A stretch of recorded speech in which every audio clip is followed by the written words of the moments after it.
কোকিলের ডাক শুনে আমার মন প্রফুল্ল হয়ে ওঠে। কোকিল হলো আমার অত্যন্ত প্রিয়। এরকমই আরো একটা পাখি আছে, কাক। একদিকে কাক, অন্যদিকে কোকিল। এদের মধ্যে বেশি পার্থক্য নেই, কিন্তু কোকিলের কণ্ঠ শুনে সবার মন প্রফুল্ল হয়ে ওঠে। কোকিল যখন সামনে আসে তখন মন শান্ত হয়ে যায়, যখন কাক সামনে আসে তখন মানুষ দূরে পালিয়ে যায়। এমন কেন হয়? কারণ হলো বাণী।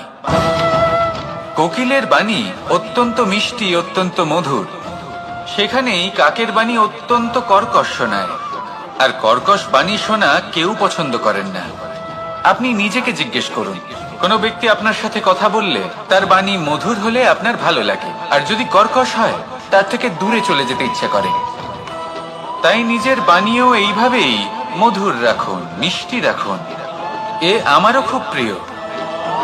আর এটা তখন হয় যখন মনে প্রেম থাকে। মনের মধ্যে প্রেম জাগ্রত করুন, বাণী নিজে থেকেই মধুর হয়ে যাবে।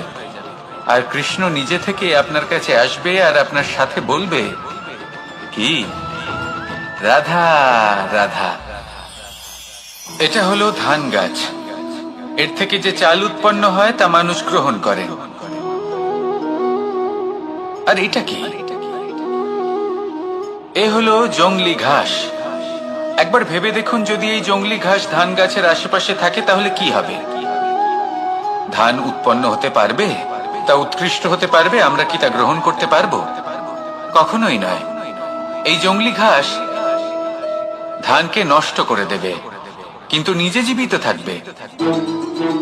এটাই হলো আজকের শিক্ষা।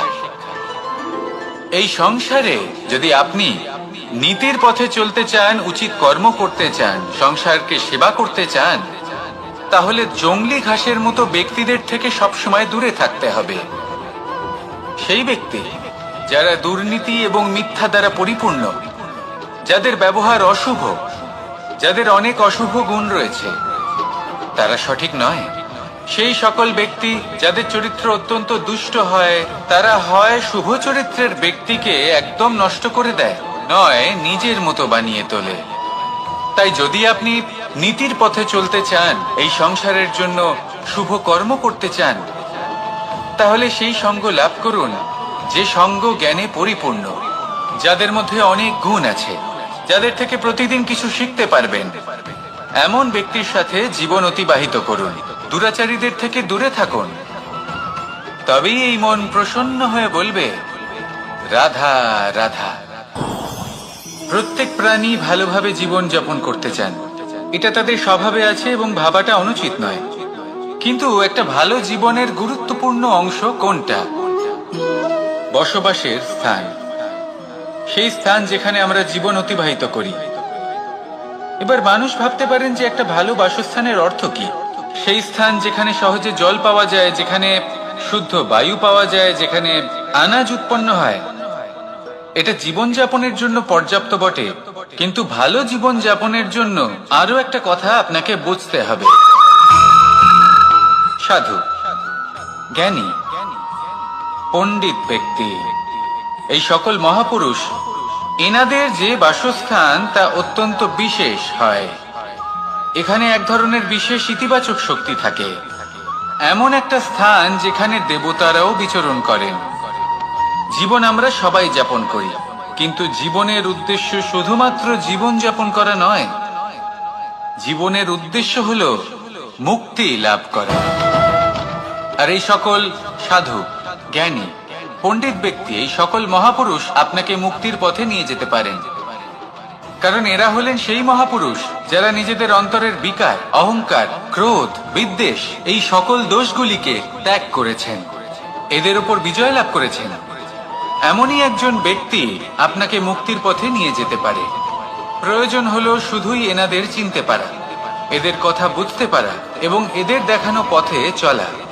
যদি আপনি এটা করতে পারেন, তাহলে এই মন প্রফুল্ল হয়ে বলবে, রাধা রাধা। আমরা যখনই কোনো গাছের চারা রোপণ করি, তখন সবার আগে পরীক্ষা করে দেখি যে যেখানে আমরা চারা রোপণ করতে চলেছি সেখানকার মাটি আদৌ উর্বর কিনা, সেই মাটি সেই চারাকে বাড়তে সাহায্য করবে কিনা। যখন একটা চারা রোপণের আগে আমরা এত কিছু ভাবতে পারি, তাহলে কাউকে বিশ্বাস করার আগে আমরা কেন ভাবি না? জীবনে কখনো এই বিশ্বাসরূপী চারা কোথাও রোপণ করার আগে বোঝার চেষ্টা করুন যে যার উপর আপনি বিশ্বাস করতে চলেছেন সে কি আদৌ আপনার বিশ্বাসের যোগ্য কি না। ভেবে দেখুন সেই ব্যক্তি ভবিষ্যতে গিয়ে আপনার বিশ্বাস ভাঙতে পারে কিনা। এটাও ভেবে দেখুন যে যাকে আপনি বিশ্বাস করতে চলেছেন তাকে আপনি বিশ্বাস করলে নিজের জীবনের উদ্দেশ্যে আপনি অগ্রসর হতে পারবেন কিনা। আর তার জন্য প্রয়োজন সঠিক সিদ্ধান্ত, পরখ করা, কোনটা উচিত কোনটা অনুচিত সেটা বোঝা। আর তাতে কিন্তু আপনি সন্দেহবাতিক হবেন না, তাতে আপনি আরো নিপুণ হয়ে উঠবেন।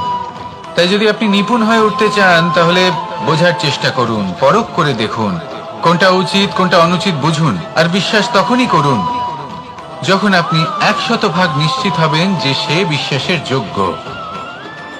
আসুন আমার সাথে ভালোবেসে বলুন, রাধা রাধা। প্রত্যেক মানুষ জীবনে সাফল্য কামনা করেন এবং তার জন্য নিরন্তর চেষ্টা করতে থাকেন, নানান ধরনের নীতি এবং পরিকল্পনা করেন। শুধু একটা বিষয় নিয়ে ভয়ভীত থাকেন, পরীক্ষার বিষয়। প্রত্যেক মানুষকে জীবনে পরীক্ষা দিতেই হয়, আর বিভিন্ন সময় পরীক্ষা দিতে হয়। এটাই হলো প্রকৃতির নিয়ম, আর সেটা আমরা বদলাতে পারবো না। এবার মানুষ ভাবে যে বারবার আমাকেই কেন পরখ করা হচ্ছে। তিনি ভীত হয়ে থাকেন, কারণ পরীক্ষার এই প্রক্রিয়া খুব একটা সহজ হয় না। এবার আমাকে একটা কথা বলুন, যদি আপনি সোনা বিক্রি করতে যান, তাহলে সেই সোনা যতই শুদ্ধ হোক না কেন সামনে থাকা ব্যবসায়ী একবার অন্তত তাকে পরখ করে দেখে, তাই না? তবেই তো তার মূল্যটা জানা যায়। আমরা হলাম সেই স্বর্ণের মতো, সময়ান্তরে আমাদেরকেও পরখ করা হবে। শুধু নিজেকে শ্রেষ্ঠ করে তুলুন, নিজেকে শুদ্ধ রাখুন।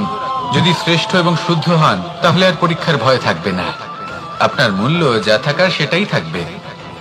আসুন আমার সাথে ভালোবেসে বলুন, রাধা রাধা। সাগর জল তত্ত্ব দ্বারা সমৃদ্ধ, এ হলো জন্মদাতাও আর জনকও।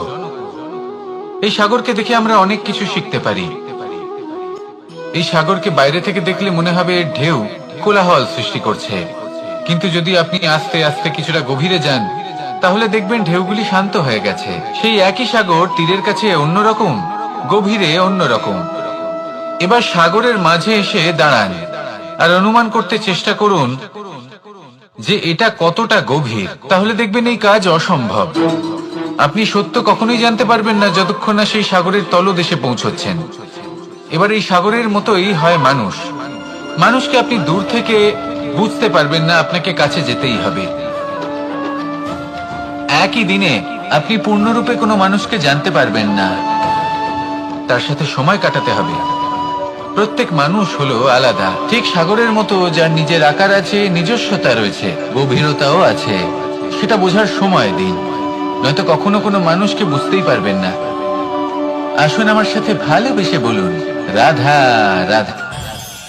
আমাদের এই জীবন, তাতে এই যে সময় চক্র, তা 3টি ভাগে বিভক্ত। এক হলো অতীতকাল, ফেলে আসা অতীত, তারপরে আসে বর্তমান, এখনকার এই মুহূর্ত, আর তারপর আসে আগামীকাল অর্থাৎ ভবিষ্যৎ। এবার এখানে সবথেকে গুরুত্বপূর্ণ হলো অতীতকাল, ভবিষ্যৎকাল, ফেলে আসা অতীত এবং আগামী সময়। কেন? কারণ এই দুইয়ের উপর নির্ভর করছে যে আপনি বর্তমানে কি করতে চলেছেন। শুধু প্রয়োজন হলো সঠিক দৃষ্টিভঙ্গি।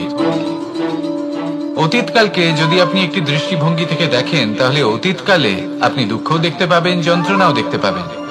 অন্য কোনো দৃষ্টিভঙ্গি থেকে দেখলে আপনি অতীতকাল থেকে শিক্ষাও লাভ করবেন। এবার এই শিক্ষা অনুসারেই বর্তমানে কর্ম করা উচিত। এবং যদি ভবিষ্যতের কথা বলি তাহলে বলবো, ভবিষ্যতের কথা ভেবে আপনি আজ অবশ্যই চিন্তিত হতে পারেন। অন্য একটি দৃষ্টিভঙ্গি থেকে দেখলে এই ভবিষ্যতেই আপনি একটি লক্ষ্য, একটি উদ্দেশ্য দেখতে পাবেন, যে আপনি কি করতে চান, কি লাভ করতে চান।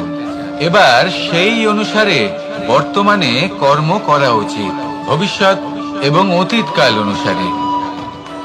এভাবেই যদি জীবনে কর্ম করতে থাকেন, আপনার এই বর্তমানের দিনগুলো আপনি একটু নতুন ভাবে বাঁচতে পারবেন। এভাবেই যদি জীবনে এগোতে থাকেন তাহলে আপনার জীবনে আনন্দের উদ্ভব হতে কেউ বাধা দিতে পারবে না। আসুন আমার সাথে ভালোবেসে বলুন, রাধা রাধা।